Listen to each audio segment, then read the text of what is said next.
Olá, tudo bem? Seja bem-vindo. Meu nome é Luciano Salamacho, eu estou honrado de ter você comigo aqui hoje. Basicamente, a gente vai falar sobre uma metodologia chamada Matriz Stake-Hand. A Matriz Stake-Hand eu tive a honra de poder ter criado e eu vou te contar com calma, daqui a pouquinho, os fundamentos neurocientíficos, todo o processo de pesquisa para chegar até essa matriz. Esse evento está tendo a honra de ser patrocinado pelo SEBRAE, o Serviço de Apoio às Pequenas e Médias Empresas no Brasil, que tem uma finalidade fundamental para o crescimento econômico do nosso país, mas mais que isso. Sebrae, ele consegue atingir não apenas o pequeno empreendedor, mas aquela pessoa que muitas vezes está trabalhando na pequena empresa ou que está numa grande empresa, está pensando, tem um embrião, tem uma ideia aí para poder começar um dia a ser um empreendedor, tá certo? Esse evento vai estar sendo apresentado para você com uma fundamentação da matriz. Eu vou te trazer aqui alguns conhecimentos sobre neurociência, vou te dar dicas práticas para você aplicar essa matriz e, no final, eu já te dou os caminhos para você desdobrá-la no seu dia a dia, aplicar amanhã mesmo na sua atividade, ok? Nesse circuito, a gente está tendo uma atividade de incentivo de divulgar esse conhecimento em algumas cidades, em especial no Brasil, cidades que foram selecionadas pela sua pujança, pela sua característica. Então, hoje, eu quero dar um abraço especial para os meus amigos de Maringá, cidade Canção do norte do Paraná, cidade que eu gosto muito, tenho muitos amigos, clientes, parceiros aí, onde tive a honra de fazer palestras, de fazer treinamentos, de fazer aulas de pós-graduação pela Fundação Getúlio Vargas, grandes amigos aí, e eu queria agradecer muito por vocês estarem comigo nesse evento e me comprometer a passar o melhor conhecimento possível. Um grande abraço para todos vocês. Além disso, você que está nos assistindo agora e que está em outra parte do Brasil, seja bem-vindo. Se você quiser assistir de novo, é nosso convidado. Se você quiser compartilhar com alguém, não esquece, clica aqui, segue o nosso portal aqui no YouTube, Salamacho Oficial, me segue nas redes sociais, tem muito material de graça para você. E como eu falei, nós temos aqui o patrocínio do SEBRAE. Então, para a gente começar, eu gostaria de te convidar para analisar comigo um pouco o quanto o SEBRAE tem feito pelo nosso país, tem incentivado o pequeno empreendedor e tem feito transformações importantes. Tem um vídeo aí para a gente assistir sobre isso. Vamos lá? Ei, você que tem umas ideias na cabeça para o seu negócio, o SEBRAE tem um recado. Ei, ei, estamos aí pro que der e vier. Estamos aí. Pro que der e vier. Estamos aí pelo site, pelo app, pelo zap, pelo 0800 e estamos aí também pessoalmente. Sempre que quiser trocar umas ideias sobre o seu negócio, conte com a gente. Precisou? Estamos aí pro que der e vier. SEBRAE. Dá orgulho de ver o que o SEBRAE pode e faz pelo nosso país, não é mesmo? E agora, eu queria que a gente começasse o nosso evento para você entender um pouquinho a matriz Stake-Hand e por que ela está conectada com o SEBRAE. Nada melhor do que o Enio, que é o gerente de relacionamento do SEBRAE, nos dizer por que essa metodologia é importante, como ela tem aderência com os propósitos do SEBRAE. Vamos ver. Olá, SEBRAE. SEBRAE tem por missão incentivar, apoiar, fomentar o empreendedorismo em todo o território nacional. O nosso propósito é transformar os pequenos negócios em protagonista do nosso desenvolvimento econômico. E para isso, a gente tem uma atuação muito organizada em 3 grandes vetores. O primeiro, de mais visibilidade, é a questão de atuar como uma grande consultoria, estimulando a gestão e levando técnicas gerenciais para os negócios estabelecidos e orientando os primeiros passos para os candidatos a empresário na implantação de novos empreendimentos. Um segundo vetor, tão relevante quanto, é da articulação entre os grandes players na implementação de políticas públicas que criem um ambiente saudável aos pequenos empreendimentos. E por fim, mas não menos relevante, é a questão da educação empreendedora. É cuidar do empreendedor do amanhã, o empreendedor do futuro. A gente leva conteúdo e disciplinas de empreendedorismo para o ensino fundamental e médio de todo o nosso país. Bom, desejo a você que tire muito proveito da metodologia com a qual você terá contato agora. Ela é absolutamente complementar, é absolutamente convergente a toda a atuação do SEBRAE. Sucesso para você nos seus negócios. Obrigado, Enio, obrigado pela confiança do SEBRAE, pela sua confiança nesse trabalho. E agora a gente vai efetivamente para o conteúdo dessa noite. Nós vamos começar falando da matriz Stake-Hand. Uma pergunta que muita gente me faz é: por que essa matriz está em inglês? Essa é uma pergunta interessante, né? Porque Stake-Hand, né, o poder nas suas mãos, a força nas suas mãos, a firmeza nas suas mãos, é uma adaptação para que nós, brasileiros, comecemos a trabalhar os nossos conceitos, as nossas metodologias, não apenas olhando para o nosso país, mas principalmente nós temos que ter orgulho da aplicação das nossas metodologias em todo o planeta, em outros países. Essa metodologia já foi e está sendo aplicada em outros países. E por isso que na hora de colocar esse nome, eu procurei estabelecer um nome que pudesse ser igual no resto do mundo. Agora, o nome não vai fazer com que a metodologia gere resultados para você. O que vai fazer essa metodologia gerar resultados para você é você entender a base neurocientífica que está por trás dela. Em primeiro lugar, quando eu comecei a estudar neurociência, eu fui tentar entender quais eram os mecanismos que levam as pessoas a tomar decisões. Sim, porque toda a minha área de pesquisa no mestrado, no doutorado, toda a minha área de atuação em artigos científicos no Brasil e no exterior, sempre foi tentar entender por que as pessoas tomam decisão, quais são os elementos que estão influenciando diretamente na hora da pessoa tomar aquela decisão. Um ponto muito legal para que eu e você comecemos a estabelecer conceitos aqui é o seguinte: tudo que a gente faz antes de tomar decisão, a gente pode chamar de estudo, de prospecção, de análise, de a ponderação de variáveis, matriz de risco, tudo aquilo que a gente faz em termos de pesquisa, de observação do mercado para poder tomar uma decisão. De outro lado, tudo aquilo que a gente faz depois de tomar uma decisão é execução, é transformar aquilo que nós decidimos num bom planejamento, colocar aquilo em prática no nosso dia, acompanhar com indicadores para ver se a gente está atingindo aquela performance que era tão desejada. Logo, você entendeu que o ponto-chave é a decisão. Na neurociência, a gente aprende principalmente o poder das emoções nas nossas decisões diárias. E aí, se você quiser se aprofundar um pouquinho nisso, eu te convido a analisar aqui no meu canal no YouTube, no Salamacha Oficial. Você vai ter muito material totalmente gratuito para você se aprofundar a respeito das emoções básicas do ser humano. Mas o principal, todas as nossas decisões são emocionais. É isso mesmo. Eu e você, na maioria do nosso cotidiano, portanto, na maioria das decisões que eu e você tomamos a cada segundo, a cada minuto da nossa vida, nós somos muito mais influenciados pelas nossas emoções do que pela racionalidade. De uma forma muito simples, muito tranquila, eu poderia diferenciar isso para você usando o Divertidamente, esse filme que saiu agora recentemente, a nova versão, a versão 2 do filme, que fala justamente das emoções básicas do ser humano.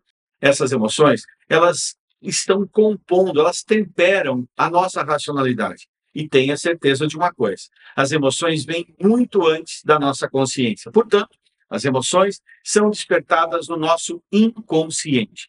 É ali, sem que a gente perceba, que emoções estão sendo despertadas, como a alegria, a tristeza, a raiva, o medo, o nojo ou desprezo, a surpresa e outras que o filme traz aqui como subdivisões que são muito mais ligadas a um roteiro de cinema do que propriamente as pesquisas científicas. Mas o que interessa para eu e você nesse momento é assumirmos, portanto, constatarmos. Não é uma questão de eu e você aceitarmos ou não. Isso acontece na nossa mente, independentemente de eu e você querermos. Nossas decisões são influenciadas pelo nosso estado emocional. Logo, eu querendo ou não querendo, eu tenho que aceitar que isso faz parte da fisiologia humana. E, basicamente, a gente tem aqui também dois conceitos muito simples para eu e você interagirmos nessa noite. O primeiro conceito é o que é estímulo. E o segundo, o que é efetivamente uma emoção. O estímulo é qualquer coisa que eu e você captamos pelos nossos 5 sentidos.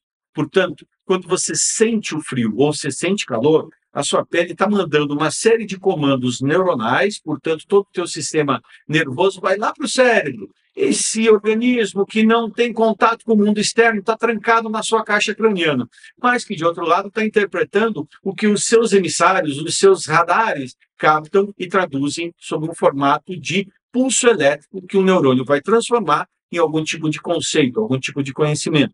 Então, é natural. E quando você é exposto ao frio, naturalmente o seu corpo, inconscientemente, portanto, você não diz, tenho que me arrepiar. Você já fica arrepiado por conta disso. As suas mãos ficam geladas, porque o teu corpo começa a guardar a sua parte de circulação para os órgãos vitais. As extremidades das mãos não são tão importantes quanto os órgãos internos que vão garantir a sua vida. Entendendo um pouquinho isso, você percebe que estímulo pode ser aquilo que você sentiu na pele, pode ser aquilo que você inalou, um aroma, um odor, portanto, algo bom, algo ruim. Você pode ter degustado, e a degustação é interessante porque, às vezes, você consegue sentir o sabor de algumas coisas mesclando um aroma que você sentiu mais uma memória que você tem de um determinado alimento. Olha que loucura isso. Você pode também, aí tem os dois mais importantes sentidos da sua vida. Pela ordem, o vice mais importante é a audição, porque te conecta com informações, com troca de informações com pessoas, portanto, facilita a comunicação. E, finalmente, a visão. Os seus 5 sentidos, visão, audição, olfato, paladar e tato, são aqueles que garantem que você receba um estímulo. Logo, o que é algo que eu não toquei, não inalei, não vi, não ouvi e não degustei? É algo que na sua mente não existe. Literalmente isso, não existe. Esses estímulos, eles entram na nossa mente e eles automaticamente, antes que eu e você tenhamos condições de processar racionalmente aquilo que está nos acontecendo, o que estamos tocando, o que estamos sentindo, o que estamos vendo, o que estamos ouvindo, o teu inconsciente vai agir primeiro, porque é ele que garante a tua sobrevivência. É ele que garante que você vai reagir diante de uma buzina num trânsito extremamente complicado, que vai fazer você reagir com medo porque você ouviu um ruído na mata, que pode ser um animal, que pode te atacar ou coisas do gênero. Ou pode ser que é aquilo que você viu uma pessoa fazer no ambiente corporativo, como, por exemplo, um pequeno empresário que recebe alguém que está vestido com alguma roupa diferente, que parece que tem um volume parecido com uma arma e que se comporta tal qual seria o comportamento de um assaltante e que já gera em você uma série de medos ou de cuidados ou qualquer coisa do gênero. Você percebeu que os estímulos são de natureza externa? E esses estímulos, quando são acessados pela nossa mente, automaticamente eles disparam em nós emoções. Logo, emoção é uma reação natural, incontrolável, que nós, seres humanos, temos diante de algum estímulo. Você comigo, entendendo a diferença entre estímulo e emoção, começa a entender agora um pouquinho do processo de decisão das pessoas no ambiente corporativo. Sim, porque empresários, porque profissionais ficam o tempo inteiro tomando decisões. Eu e você somos colocados diante de situações que podem ser encaradas como grandes problemas, pequenos problemas. Aliás, você já parou para pensar que uma mesma situação, uma mesma realidade, um mesmo fato que é apresentado diante de você pode ser entendido como uma verdadeira tempestade, uma verdadeira confusão de pensamentos, ou então você interpretar com muita tranquilidade? É o seu quadro emocional, é a maneira pela qual a sua mente está gerenciando as suas emoções que vai determinar se você vai estar menos ou mais aceitando aquela situação, menos ou mais repelindo aquela situação, menos ou mais ficando irritado, com raiva daquela situação. Isso vale para pessoas. Às vezes a gente fica irado, com raiva de uma pessoa por uma coisa muito pequena. E, de outro lado, se o teu estado emocional, se o meu estado emocional está extremamente favorável, às vezes algo muito mais sério é recebido com mais ponderação, com mais cuidado, com mais tranquilidade. Vamos agora entender o que isso faz, o que isso justifica o nascimento da matriz Stake-Hem. Tudo começa com uma experiência que eu tive numa faculdade há mais ou menos 15 anos atrás, quando acabou a luz da faculdade e eu ia lecionar as 2 últimas aulas. E, efetivamente, eu tive ali um insight, tive ali uma ideia, processando aquela base de conhecimento que eu tinha adquirido ao longo da vida. O que é conhecimento? Conhecimento é tudo aquilo que eu e você estudamos, tudo aquilo que eu e você vivemos, tudo aquilo que eu e você testemunhamos os outros viverem.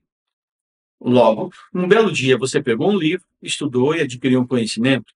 Você viveu uma experiência, praticou um erro, não quer mais praticar.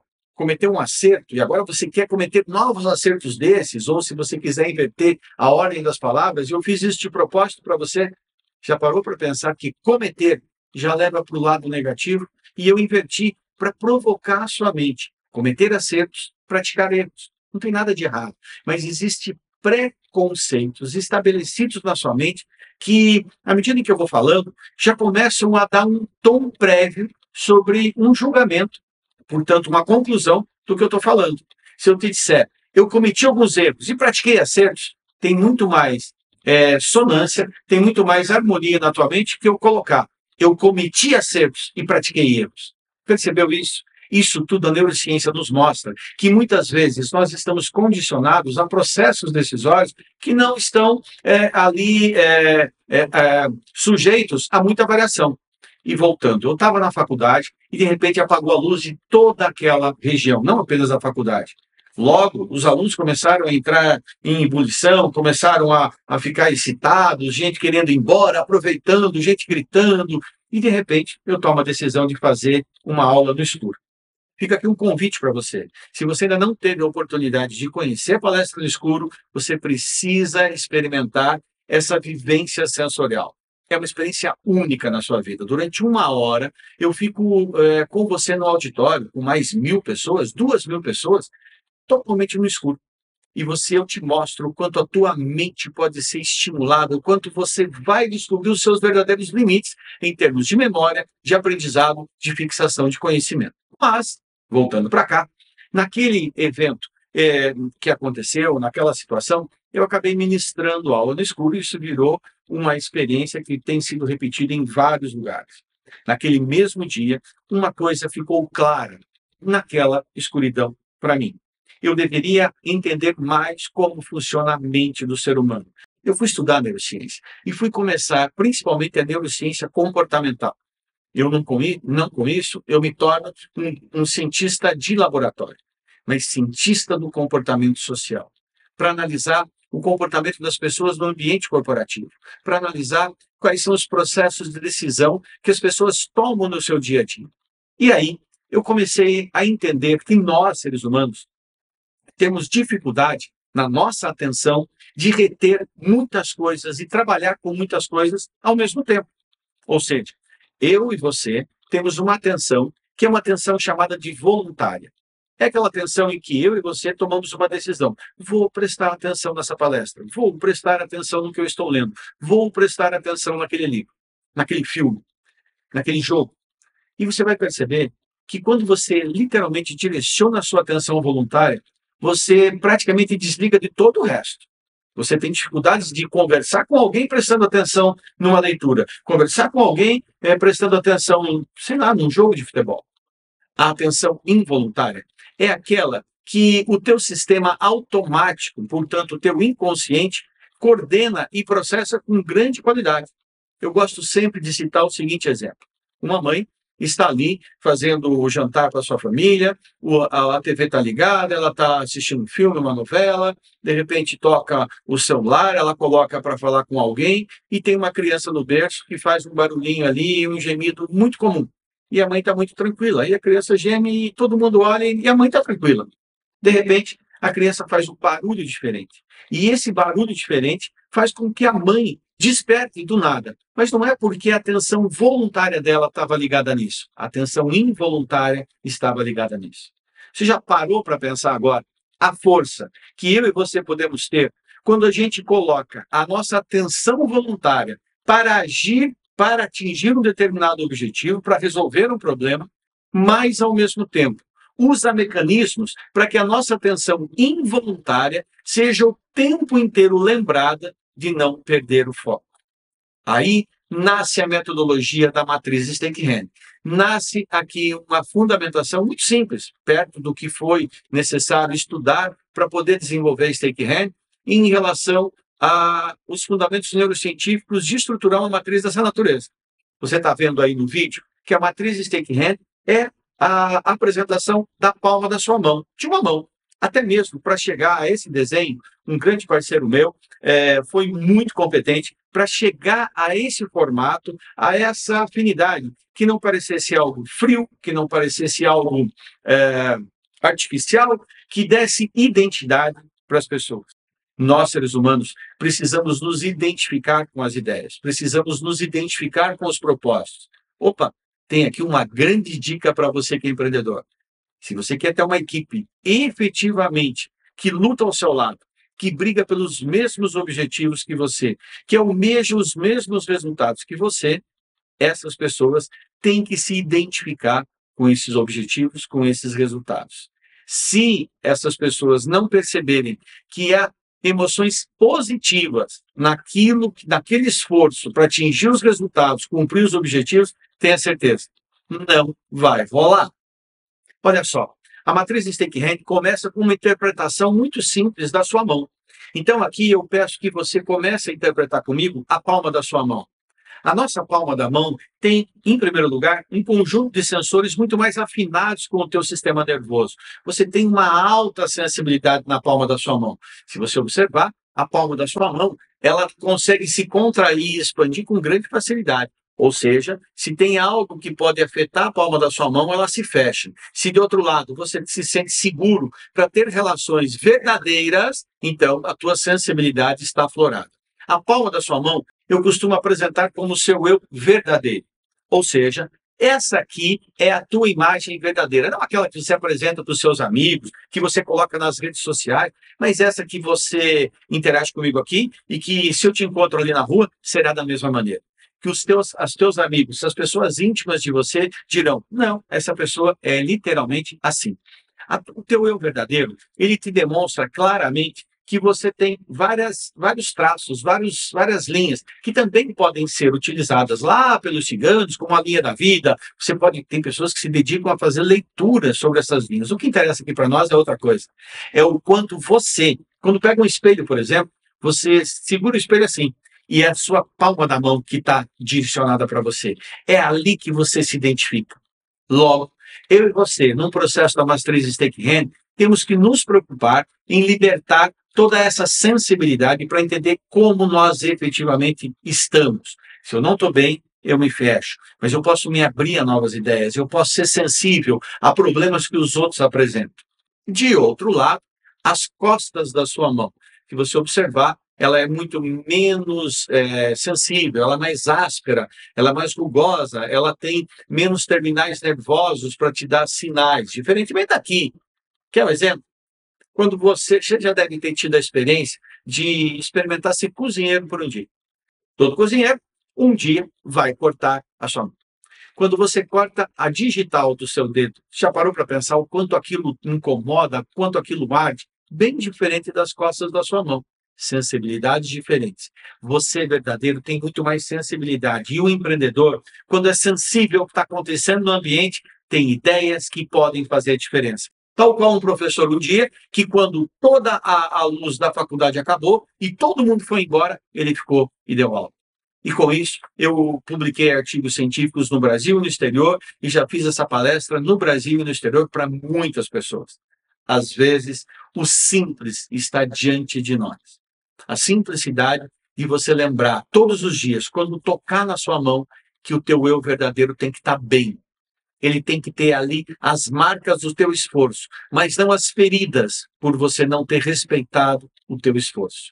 As costas da sua mão representam o teu eu social, aquele eu que você mostra, portanto, no ambiente de trabalho. Tanto é que, se você observar, quando você quer afastar as pessoas, você diz, sai daqui. É o teu eu verdadeiro que diz, não quero conexão com você. Mas quando você quer cumprimentar alguém, olha que legal, um aperto de mão é o teu eu verdadeiro cumprimentando o eu verdadeiro do outro. Empresas dependem muito de relacionamentos. Relacionamentos significa que há uma recíproca entre as partes. Guarda isso. Um relacionamento dentro do ambiente de trabalho só existe quando há recíproca. Isso vale para a sua vida amorosa, para o teu relacionamento com o namorado, marido, filhos e o que for, ao mesmo tempo no ambiente corporativo. Empresas terão a dedicação dos seus colaboradores na medida em que a verdade, o eu verdadeiro se toca com o eu verdadeiro, e quando há relacionamento, quando há recíproca, quando as pessoas elas estão uma ajudando a outra, uma colaborando com a outra, uma apoiando a outra, uma socorrendo a outra. Logo, relacionamentos se constroem a partir do meu eu verdadeiro. E amizades, relacionamentos formais, colegas de trabalho, e não amigos de trabalho, colegas de trabalho, a gente usa o nosso eu social. Aquele ditado que todo mundo já ouviu falar. Quanto menos pessoas sabem, menos pessoas estão prontas para trabalhar os seus planos. Já escutou alguma coisa parecida com isso? Na verdade, quanto menos souberem, menos podem atrapalhar. Isso vale para aqueles colegas que você se relaciona com o eu social. Porém, quem gosta de você, quem conhece você de verdade, vai torcer pelo teu sucesso. E aí, esse é o primeiro fundamento da matriz Stake-Hand. Construa relacionamentos baseadas no seu eu verdadeiro. Logo, guarda baixa é a palavra. Logo, trocas. Logo, recíproca é a palavra-chave para você sustentar relacionamentos. Se você entendeu comigo isso, agora fica fácil de a gente voltar e entender um pouquinho da finalidade de cada um dos dedos da mão, claro, lá na matriz Stake-Hand. Em primeiro lugar, a gente vai começar a analisar e a estabelecer um elemento que na psicologia é chamado de fixação mnemônica. É quando eu atribuo um significado a mais para um determinado objeto, como para um determinado órgão do corpo, para uma determinada parte do seu corpo, um membro superior. E aí você faz com que cada vez que você tocar nele, você resgata uma ideia fundamental. É por isso que a matriz Stake-Hand ela foi baseada em 5 elementos. Esses 5 elementos foram pesquisados e eu tentei sintetizar um pouco das minhas pesquisas em 5 palavras, 5 comandos, 5 conceitos que, se você aplicar apenas 5, eles serão poderosos na sua vida. Aqui eu quero que você recorde comigo o que já falei anteriormente. A nossa mente, a nossa atenção voluntária, ela não consegue trabalhar com muitas coisas ao mesmo tempo. Já a nossa atenção involuntária, ela pode ser treinada, ela pode ser direcionada para o tempo inteiro colocar foco no nosso comportamento. E se tem uma coisa que eu tenho certeza que você o tempo inteiro desvia a sua atenção, é para a sua mão. Você está teclando, você está cumprimentando, você está... efetivamente, você precisa dos seus dedos para poder se conectar com o mundo. Logo, se eu conseguisse estabelecer esses conceitos e fixar de uma maneira que por vários gatilhos você lembre deles, tenha certeza. A tua forma de atingir objetivos, de resolver problemas, ganharia muita potência. Tudo que a gente começa agora é entender como que eu estruturo uma matriz Stake-Hand. Primeiro passo, eu vou no meu eu verdadeiro e coloco um problema que eu quero resolver. Que problema você quer resolver? Lembre-se que problema pode ser algo que te incomoda, pode ser algo que te impede de atingir um resultado pleno. Exemplo, eu tenho um problema porque eu não consigo me concentrar o suficiente. Então, é um problema que me incomoda. Ou eu, por mais que me esforce, não atinjo todas as metas que eu tenho o objetivo de atingir. Logo, não é um incômodo, mas te dá um grau de insatisfação. Aí você aplica a matriz Stake-Hand, pegando e colocando na palma da mão, num canvas, eu estou te mostrando agora aí na tela. Nesse canvas, você vê que está escrito ali, coloque aqui o seu problema. Você percebeu que, como qualquer metodologia, você pode aplicar a matriz Stake-Hand para mais de um problema. Você pode, por exemplo, experimentar, girar a matriz Stake-Hand várias vezes para problemas diferentes, situações diferentes. E aí um detalhe, não interessa se as pessoas dizem para você que aquilo que você quer resolver, aquela situação, é um problema grande ou é pequeno. Para você, ela tem relevância suficiente para aplicar a matriz, então seja feliz e aplique. Agora, eu começo a explicar o primeiro dedo, que é esse dedo aqui, o seu polegar. Se você observar, abrindo a sua mão, o polegar parece aquele irmão que é diferente de todos os outros irmãos da mão. Parece que esses aqui vêm da mesma família, mas esse aqui, por algum motivo, ele é diferente. O polegar eu chamo de força de vontade. E observe que força de vontade é aquilo que diz se você está bem ou se você está mal. Logo, nós muitas vezes estamos bem porque queremos estar bem. Fala, Márcia, isso aí soa um pouco a palestra motivacional, essas que o pessoal assiste e depois acha que não serviu para nada. Dá para diferenciar? E digo isso de uma maneira muito clara. Eu não gosto muito do termo palestra motivacional, porque parece que você vai ser estar sujeito a uma lavagem cerebral. O que eu estou te ensinando é você identificar e você racionalmente refletir, raciocinar a respeito de um conceito. Não tem nada de palestra de motivação. Então, quando você racionalmente na sua vida olha e diz assim, eu não estou bem, mas eu poderia estar pior, você está racionalizando a sua vontade, você está potencializando racionalmente a sua vontade para você não ficar mal, ou pelo menos minimizar esse mal que você está vivendo. Deixa eu te dar um exemplo. Você, como eu, como todo mundo, tem direito de ter aquele dia em que parece que tudo dá errado. De repente, você chega no final do dia e está cansado, está deprimido. Poxa vida, parece que naquele dia o mundo inteiro foi contra você. Tem pessoas que, inclusive, gostam de dizer que o mundo inteiro é contra eles o tempo inteiro. Porém, você senta e começa a olhar à sua volta. E começa a perceber que enquanto você está lamentando os problemas que você teve ali no seu dia a dia, no trabalho, teve gente que naquele mesmo minuto que você está reclamando, perdeu um ente querido. Faleceu o pai, faleceu a mãe, o esposo, o irmão, o filho. E que para essas pessoas, elas dariam tudo para trocar de lugar com você. Aí você estica mais um pouco o olhar e vê uma pessoa que teve um problema de saúde, um acidente de trabalho, um acidente na vida pessoal, ou uma doença congênita, e que de repente teve uma parte do seu corpo amputada. Não tem um braço, não tem uma perna, não tem a visão, não tem a audição, e que sorriem do teu lado com um sorriso tão verdadeiro, tão autêntico, que literalmente dá vergonha de estar se sentindo mal perto do que outras pessoas perderam na vida de maneira irreversível, tal qual a morte, tal qual, e elas continuam felizes. Aí você vai para um outro olhar de pessoas que literalmente vivem na miséria, sem ter muitos recursos na vida. E essas pessoas, por algum motivo, sorriem.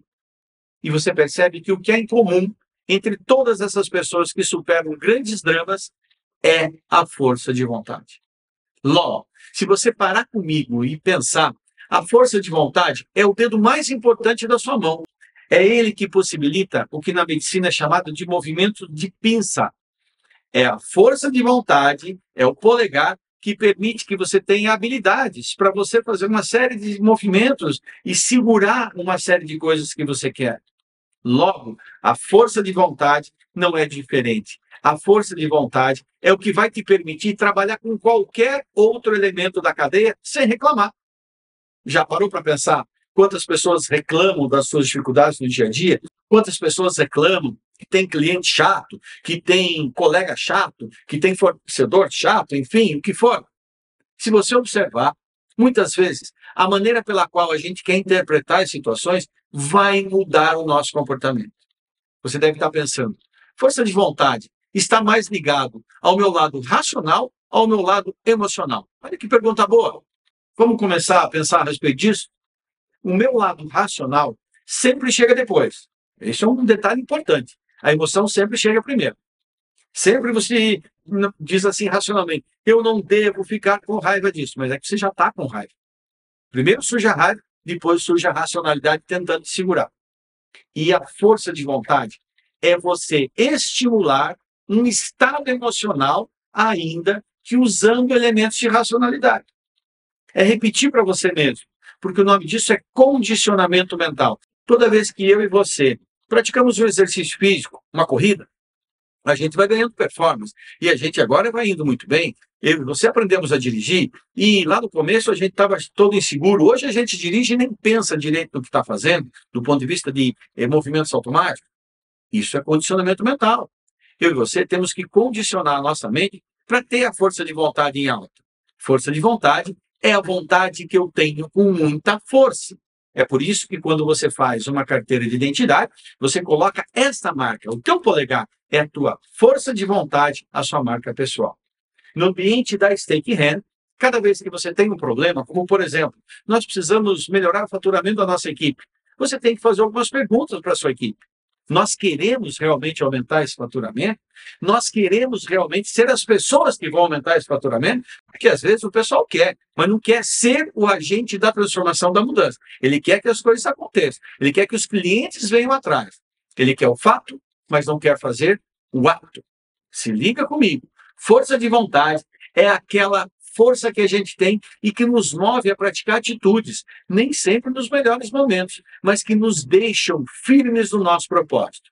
Portanto, na matriz Stake-Hand, a gente estimula as pessoas a literalmente colocar por escrito, assumir um compromisso consigo mesmos, fazendo ali no ambiente colaborativo, como, por exemplo, você imprimir a matriz Stake-Hand, que está aí na sua tela de novo, e de repente você fazer a colocação de post-its, ou então você usar ela ali numa folha impressa mesmo, ou então você usar um aplicativo que a gente tem, que é gratuito nas plataformas de iOS e do Android, para você fazer essa marca diretamente no seu celular e ter mecanismos para você lembrar o que você tem que fazer.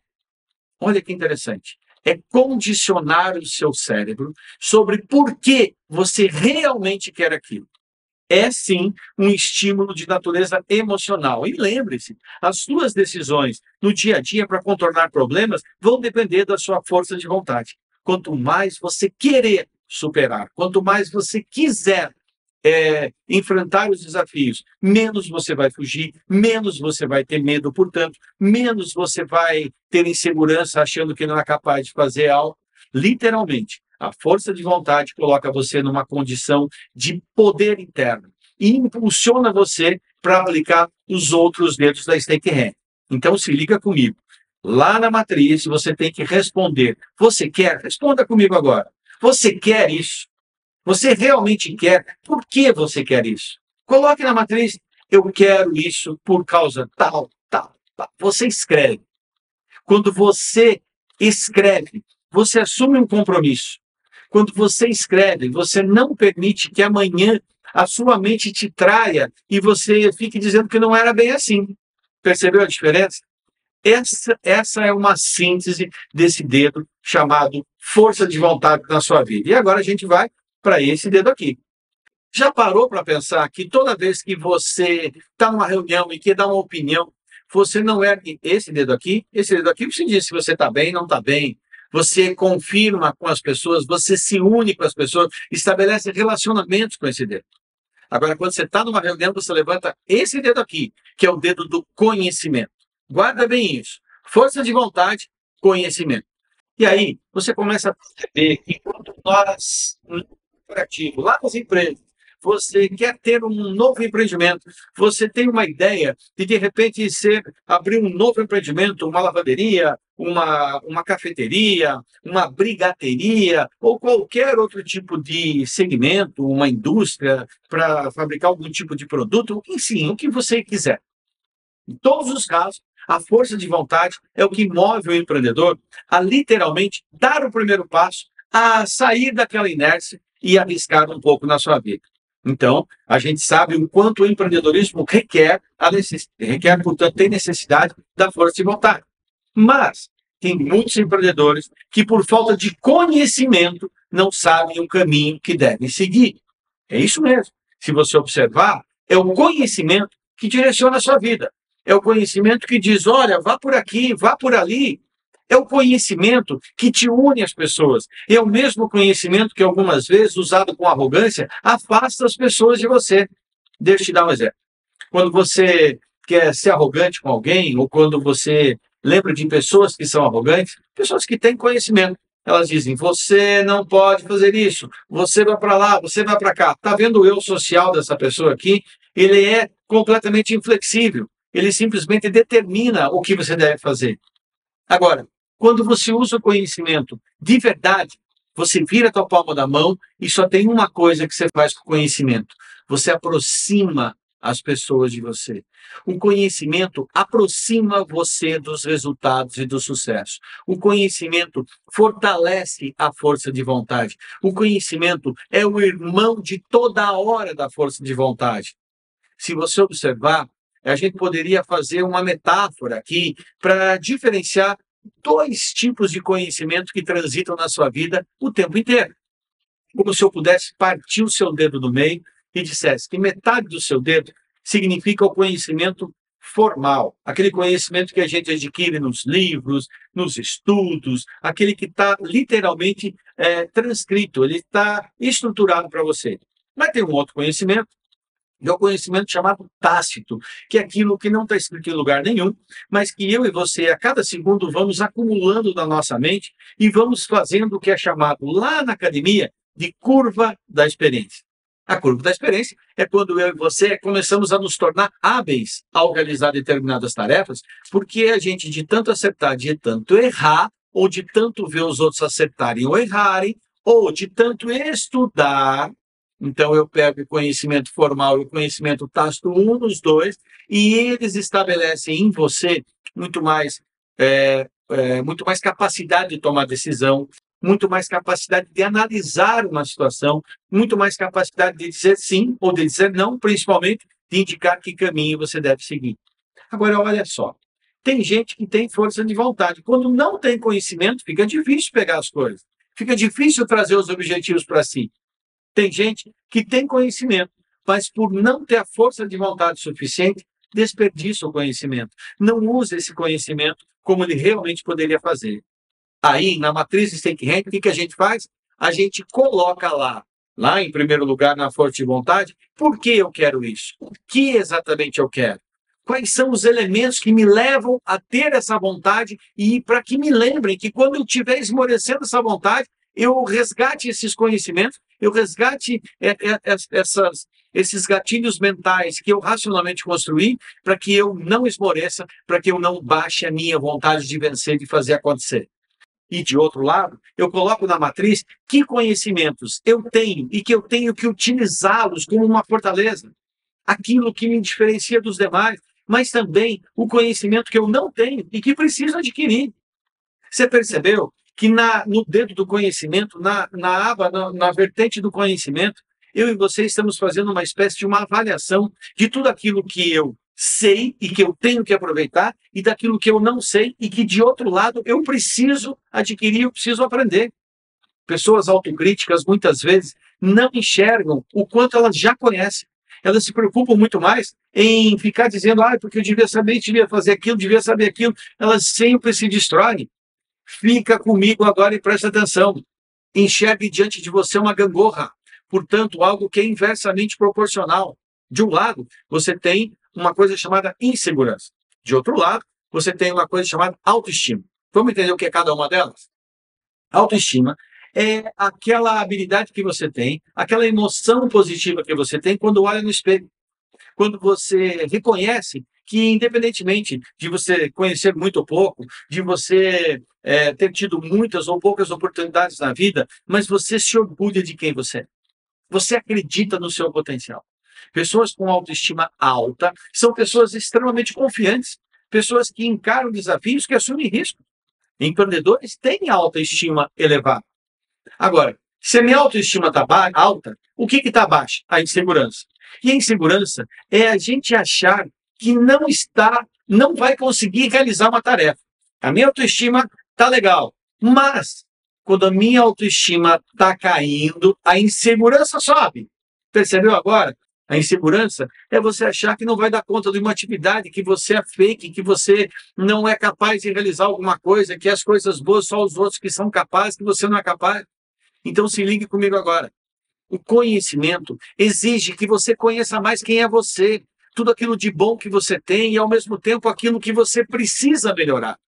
Esse blend, esse mix, essa mistura, portanto, ele vai fazer com que você escreva na matriz não apenas alguns pontos que você precisa desenvolver, mas outros pontos que você precisa lembrar que você é bom e detém esse conhecimento. É assim, usando o conhecimento e usando a sua força de vontade, olha só, pega o seu conhecimento, pega a sua força de vontade, junta os dois. E quando eles trabalham em conjunto, você tem resultados. Portanto, eu e você precisamos não apenas confiar na nossa força de vontade e no nosso conhecimento, nós precisamos colocá-lo de uma maneira metodológica diante da nossa racionalidade, para que de tanto repetir, o nosso inconsciente absorva e isso se torne algo que é praticamente automático na nossa vida. Portanto, um comportamento que a gente sequer tem que pensar para já realizar. Eu incorporei isso na minha vida e eu não perco uma oportunidade sequer de aprender. O aprendizado, o conhecimento me enche os olhos, me enche de alegria. Então, mesmo quando você está numa fila de padaria, você fica observando as pessoas, você fica observando o comportamento dos atendentes, você fica observando o movimento, você sempre, quando quer, aprende. E mesmo quando você não quer aprender, você também está aprendendo. Como assim? Sabe aquele momento que você não faz nada na vida? Você está aprendendo como desperdiçar tempo. Um bem precioso que você devia valorizar mais. Porque um segundo não volta. Você pode ser rico ou pobre, famoso ou não famoso, cada segundo passado na vida você não volta. Então, um bem mais precioso na sua vida, que é o tempo, um dos bens mais preciosos na sua vida, que é o tempo, poderíamos colocar outras coisas aqui, como o amor, mas esse bem a gente desperdiça de maneira displicente. Displicente. E a gente tem na filosofia vários textos de estudiosos que diziam justamente da importância de a gente não desperdiçar tempo. Mas isso é tema para um outro momento. Percebeu que na matriz Stake-Hand eu faço duas perguntas para você. Você me diz, eu tenho um problema, não consigo atingir isso. Você quer realmente isso? Porque quem quer, vai e corre atrás. Salamacha, eu quero. Mas então você conhece o suficiente para poder desempenhar favoravelmente, atingir os seus resultados? Ou será que você não está contando que está sabendo mais do que a conta? Ou não está aproveitando todo esse conhecimento que você tem? Começou a entender a força da matriz para condicionar sua mente? E aí a gente vai para esse dedo aqui, que todo mundo diz que é o dedo mais fraquinho da sua mão, que é o dedo chamado dedo mindinho, que aqui na nossa matriz tem outro nome. Resiliência. A resiliência, ela é um princípio que vem da física e que normalmente está atrelado à capacidade que um corpo tem, que um material tem, de ao receber pressão, ele acabar sofrendo uma deformação. Um exemplo extremamente simples, você pega um copo plástico e começa a apertar esse copo. Naturalmente, a pressão externa vai fazer com que esse copo se deforme. Mas se a pressão for razoável, se a pressão for suportável para o copo, o que vai acontecer quando você retirar sua mão? O copo volta à sua condição original. Portanto, o copo suportou a pressão e conseguiu retornar ao seu estágio natural. Esse dedo aqui, que é tido como o dedo mais fraco da nossa mão, segundo um estudo que a gente encontrou numa universidade dos Estados Unidos, representa 50% da sua mão. Lá na ortopedia, representa 50% aproximadamente da força da sua mão. Já parou para pensar? Quando você vai pegar uma sacola, uma mala, que esse é o primeiro dedo que toca. Já parou para pensar que quando você está pendurado numa barra, se segurando em alguma coisa, esse dedo aqui é um dos que mais te dão apoio, mais te dão firmeza para você segurar aquela pressão?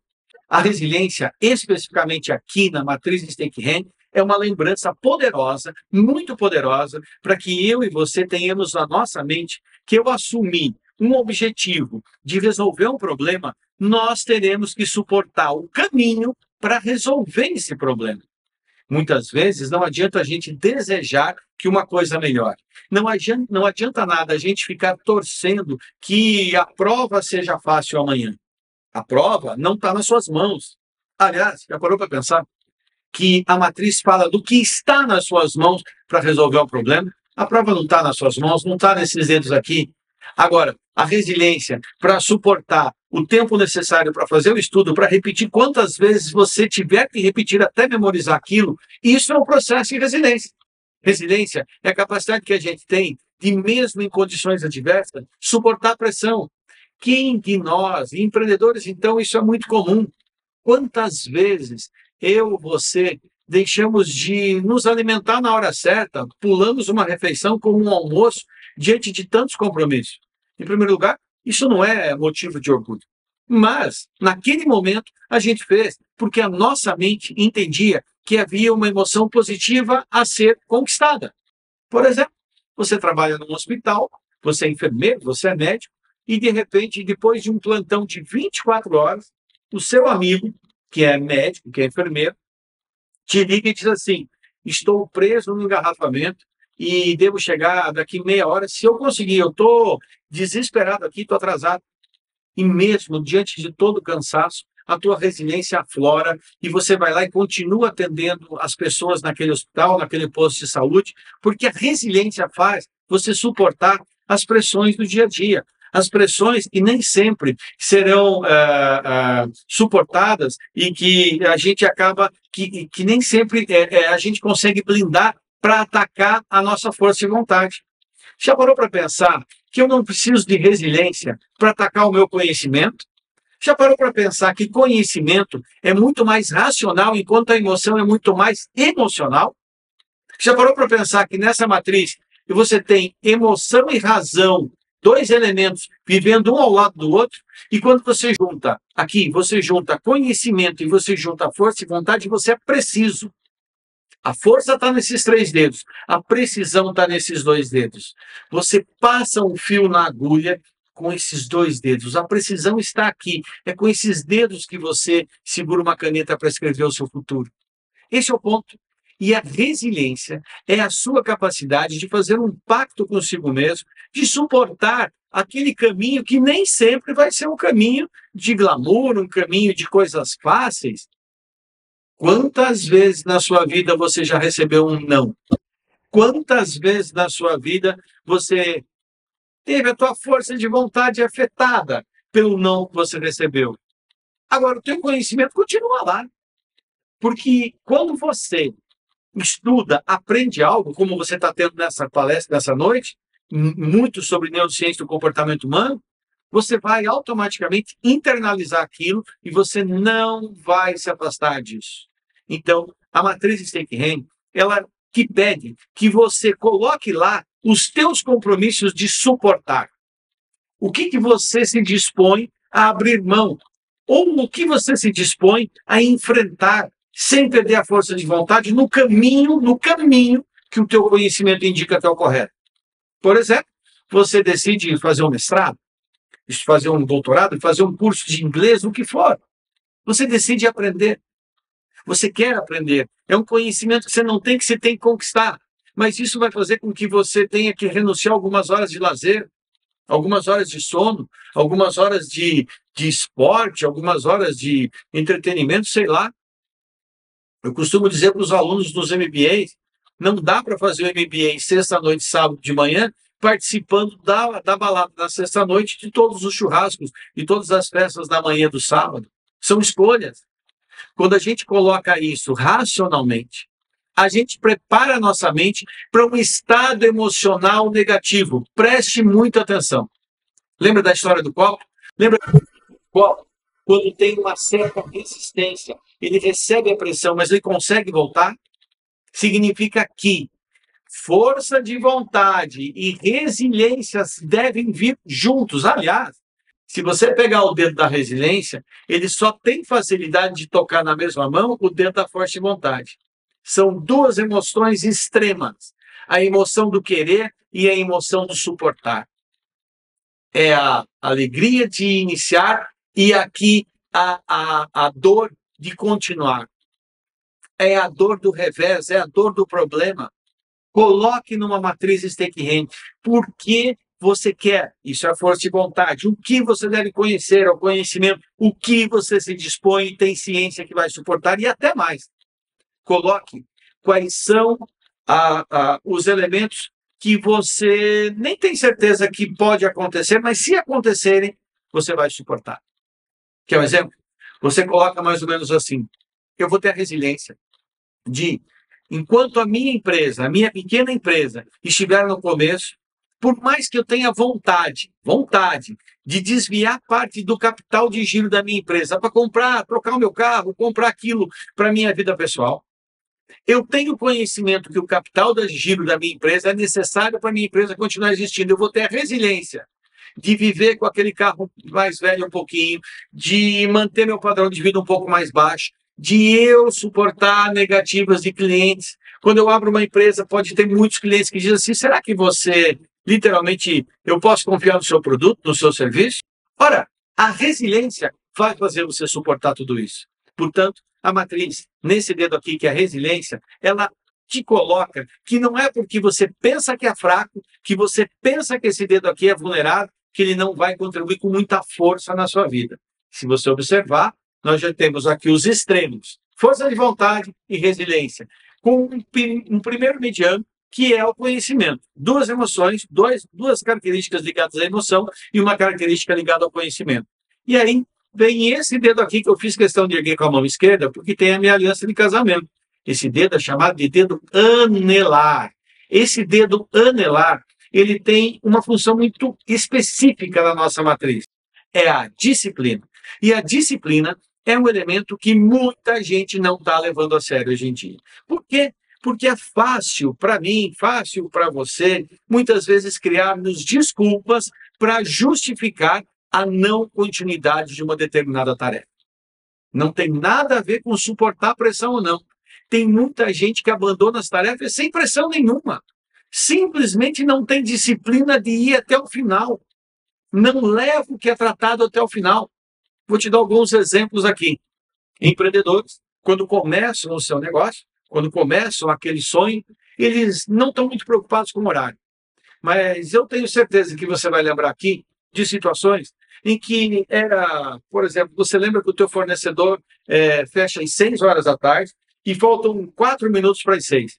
E você corre porque você precisa daquele produto, você precisa, sei lá, fazer um concerto, qualquer coisa assim, você está saindo em viagem, e quando você chega lá, falta 1 minuto, e aquele empreendedor achou que faltando 1 minuto não tinha mais ninguém, fechou as portas antes, e mais do que perder uma venda, perdeu um cliente para sempre, porque te mandou para o teu concorrente. Às vezes você tem um estabelecimento que, quando não tem disciplina, ele começa a tratar os clientes que são reincidentes, que, portanto, vêm sempre, de uma maneira folgada. Mais ou menos aquele restaurante que, quando chega um cliente novo, o garçom tem toda a pompa, toda a postura para atender aquela pessoa que entra no restaurante pela primeira vez. O dono do restaurante vem perguntar se está tudo bem. O cozinheiro é capaz, do chefe de cozinha é capaz de sair lá de dentro para perguntar se está tudo bem. Mas tem lá o seu Manuel, o seu Joaquim, o seu João, a dona Maria, a dona Joana.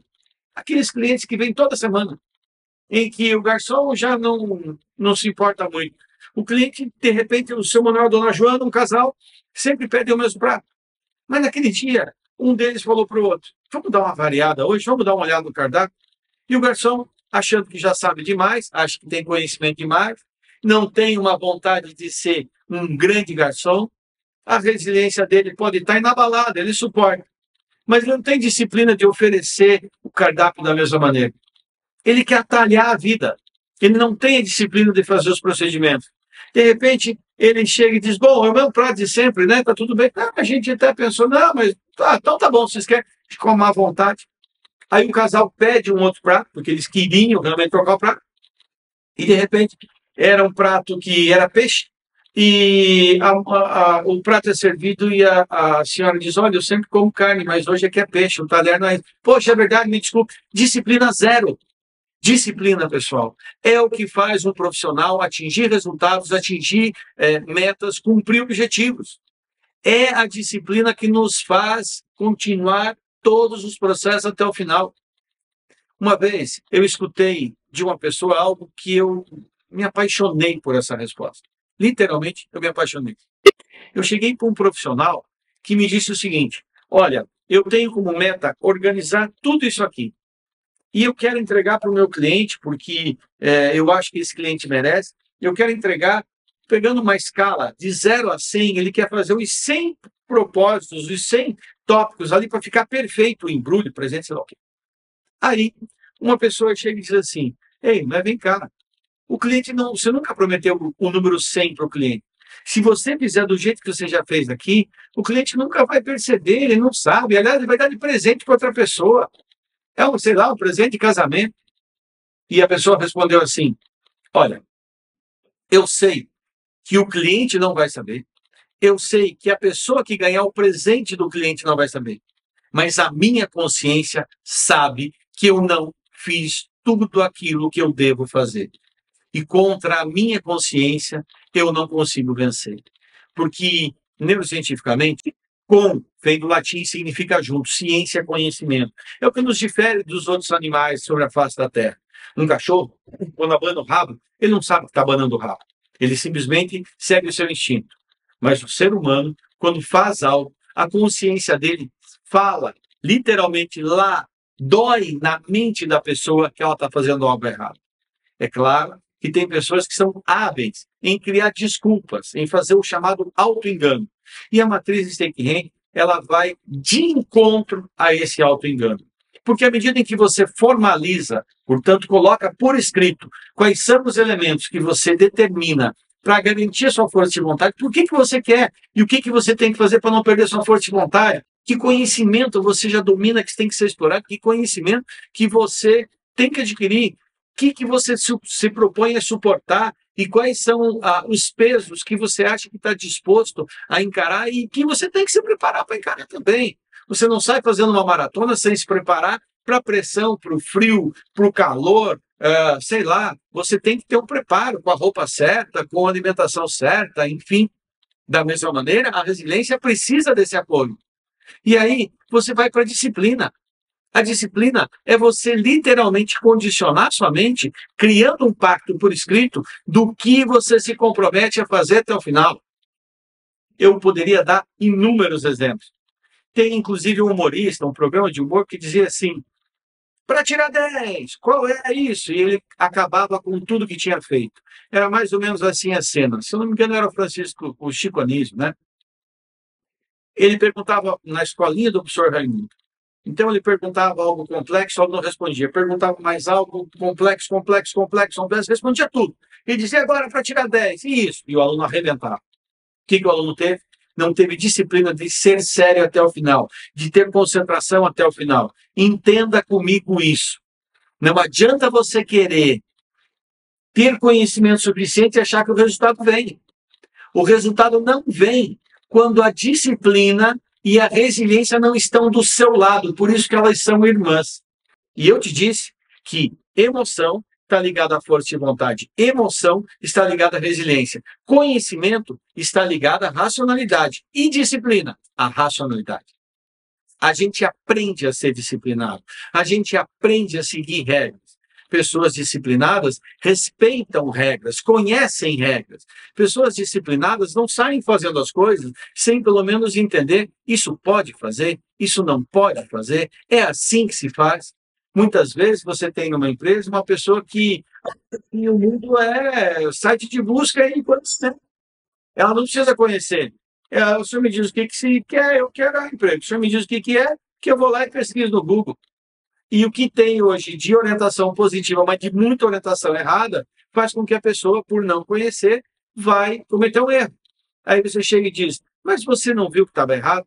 Eu até tinha vontade de dizer, mas eu achei que não, porque eu não tenho muito conhecimento e também eu estou aqui para suportar, né? Mas você teve a disciplina de fazer as perguntas certas. Guarda isso.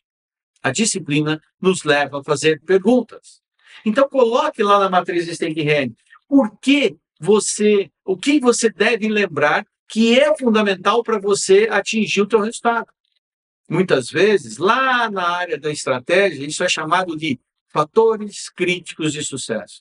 Crítico aqui como algo imprescindível, fundamental, indispensável. Os fatores indispensáveis para o seu sucesso. Então, se eu quero ser um cara que vai fazer literalmente as melhores vendas, matar a pau, como se diz por aí nas vendas, eu conheço e eu vou estudar muito sobre os produtos, eu vou suportar todos os nãos que os clientes me disserem, todos os dias em que tiver frio, que tiver chovendo, eu vou lá e vou continuar. Porém, que disciplina eu vou ter para reestudar os produtos, para interpretar os clientes, para fazer a lição de casa? Eu conheço gente que adora fazer uma atividade e na hora de terminar não termina e se vulnerabiliza. Então, entenda, disciplina, sim, é o irmão da resiliência. Eu tenho aqui emoção, aqui na resiliência, e disciplina na racionalidade. Emoção na força de vontade e racionalidade no conhecimento. Agora, vamos para um fecho da matriz? Eu tenho aqui, pego a minha mão e eu tiro a força de vontade, o conhecimento, a resiliência e a disciplina. Sobrou um dedo? É sobre ele que eu quero que você compreenda agora. Nessa conversa, você já se viu numa reunião em que você está sendo contrariado, está sendo desafiado, um colega seu está falando algumas coisas que você não está gostando e você faz isso aqui por baixo da mesa para ele. Ou quando você está no trânsito e alguém fecha o seu carro, quase bate no seu carro, você faz isso aqui para a pessoa. Entenda, além disso aqui ter um símbolo extremamente complexo do ponto de vista pejorativo, ele também é o pai de todos na relação. Enxerga isso aqui, ó. É o dedo mais importante, porque é o primeiro a tocar qualquer situação. É o dedo do planejamento. Então, na brincadeira, você diz para a pessoa, planeje sua manobra, planeje o que você fala numa reunião.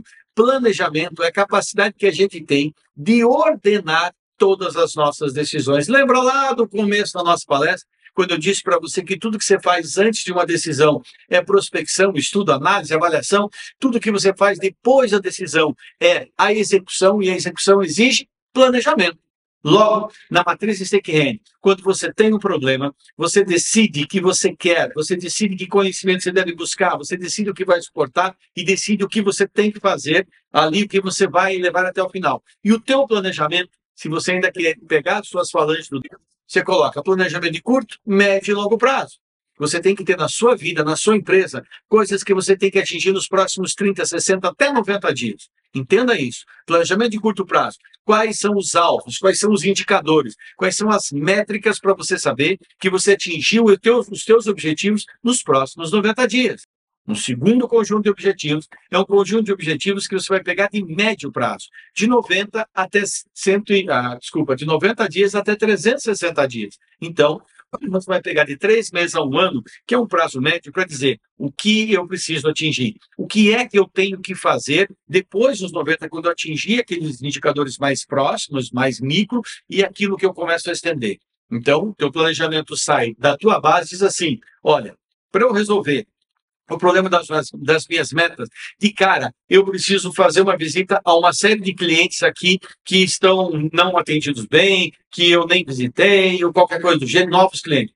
Depois, no médio prazo, eu tenho que estabelecer regras de relacionamento. Lembra que eu falei tanto do relacionamento? O relacionamento é a nossa capacidade de estabelecer recíproca. O relacionamento, ele se dá pela recíproca. Não esqueça disso. Logo, eu tenho que estabelecer contatos com as pessoas, eu tenho que estabelecer mais-valia para as pessoas. Um bom atendimento é fundamental, uma boa informação é fundamental, um respeito sobre a vida do cliente é fundamental, um respeito sobre a vida da pessoa é fundamental. Aí, quando você estabelece os teus alvos de médio prazo, você diz assim, além de visitar essas pessoas, eu preciso criar um ecossistema que fale bem da minha empresa, que fale bem de mim profissional, que me indique para outros clientes. E no longo prazo, coisas que você tem que atingir além dos 360 dias. Num exemplo de vida, por exemplo, você diz, olha, eu quero melhorar minha performance profissional. Então eu quero. Por que eu quero? Por causa disso, disso e disso. Que conhecimento eu tenho e o que eu preciso aprender? Para melhorar minha performance profissional, eu tenho que aprender um novo sistema de computador, eu tenho que estudar mais sobre isso, sobre o produto, sobre o cliente, sobre o mercado, enfim. Eu vou suportar ter muitas vezes nãos, muitas vezes insucessos, muitas vezes negativas, muitas vezes barreiras, dificuldades, empecilhos, e eu vou ter disciplina de 2 horas por dia, estudar tudo isso, e o meu planejamento é que nos próximos 90 dias eu seja capaz de fazer algumas estruturas, de 90 até 120 dias eu já me torne um expert nisso, e depois dos 90 aos 360, e depois dos 360, depois de 1 ano, eu serei capaz de me aperfeiçoar, de conquistar novos patamares, de estudar outras coisas que sem dominar isso bem eu não consigo ir adiante. Se você perceber, o planejamento é o pai de todos. Ele divide a sua mão no meio porque ele é racionalidade. Então eu tenho um núcleo racional. Esse núcleo racional pega a tua disciplina, o teu conhecimento e sintetiza, ancora o teu planejamento. Planejamento sem conhecimento é vulnerabilidade. Planejamento sem disciplina é inexecução. É não execução, portanto. Agora, planejamento que tenha racionalidade e que tenha execução, mas que não estimula você, é desestimulante, desmotivador, é um inferno na sua vida, é um peso na sua vida. E se você gostar realmente do que você está fazendo, porque o conhecimento te estimula, a disciplina te leva a cumprir o planejamento, te estimula, resistir, suportar, a resiliência vem a reboque, vem facilmente junto com você e você faz esse movimento de garra, esse movimento de quem é vitorioso. Você entendeu a força da matriz Steak-Hand? Então eu quero fazer um convite para você. A partir de agora, pesquise mais sobre a matriz Steak-Hand. Tem muito material aí de graça aqui no Salamacho Oficial no YouTube, nas demais redes sociais. Além disso, você pode baixar o aplicativo Steak-Hand, que está disponível para Android, para a iOS, né, o iPhone, para você usar esse mecanismo. Você pode pegar o aplicativo e programar ali recorrências, lembranças daquelas frases que você colocou. Você pode fazer o download, a gente está colocando aqui também na descrição do vídeo, o download da matriz Steak-Hand para você poder ter mais acesso. Quer conhecer mais? Assista, procure. Eu tenho vários eventos abertos aí. Procure vivenciar a palestra no escuro. Ela é sensacional. Ela mexe com as pessoas e leva as pessoas a uma maneira diferente de pensar e agir. Você não tem noção o quanto nos processos de mudança das empresas, essa palestra no escuro, ela é um divisor de águas, porque ela estimula as pessoas. Por exemplo, a gente fala tanto que a gente tem que inovar. Você já pensou em inovar tirando recursos, ao invés de se colocar mais recursos? Foi o que eu fiz na palestra no escuro. E isso, ele me levou a partir do momento em que eu queria fazer uma boa aula. Eu queria realmente ajudar os meus alunos. Eu queria passar muito conhecimento. Então, eu estudava e continuo estudando o tempo inteiro para passar conhecimento para você que está do outro lado. Mas eu tenho que ter resiliência de suportar cargas de trabalho altas e junto ainda encontrar um tempo para dar uma estudada, sem reclamar, sem achar que aquilo é um sofrimento e sempre de cabeça erguida. Eu tenho que ter disciplina de fazer até o fim tudo aquilo que eu me comprometo. E eu tenho que ter um planejamento para dar racionalidade para esse esforço. Se eu não tenho planejamento, eu desperdiço recursos, desperdiço energia. Se eu tenho planejamento, eu potencializo energia e eu racionalizo recursos. Então, meu querido, minha querida, eu quero agradecer muito a você que esteve comigo aqui, a sua cidade, pela acolhida. Esse evento é um evento que foi direcionado para algumas cidades, aqui no apoio do Sebrae. Quero agradecer muito ao Sebrae. E para a gente encerrar, eu convido você a me acompanhar nas redes sociais, faça os seus comentários aqui no nosso chat, que a gente está respondendo, toda a minha equipe está junto com você aí. E te agradeço muito, até a próxima, se Deus quiser. Fica aqui o vídeo do nosso parceiro de hoje e espero que de sempre do Sebrae. Uma grande semana para você, um grande mês, uma grande trajetória profissional, seja no seu empreendedorismo, seja na sua carreira. Legal? Obrigado mais uma vez, fica com Deus, até a próxima. Ei, você que tem umas ideias na cabeça para o seu negócio, o Sebrae tem um recado. Estamos aí pro que der e vier. Ei, ei. Estamos aí. Pro que der e vier. Estamos aí pelo site, pelo app, pelo zap, pelo 0800 e estamos aí também pessoalmente. Sempre que quiser trocar umas ideias sobre o seu negócio, conte com a gente. Precisou? Estamos aí pro que der e vier. Sebrae.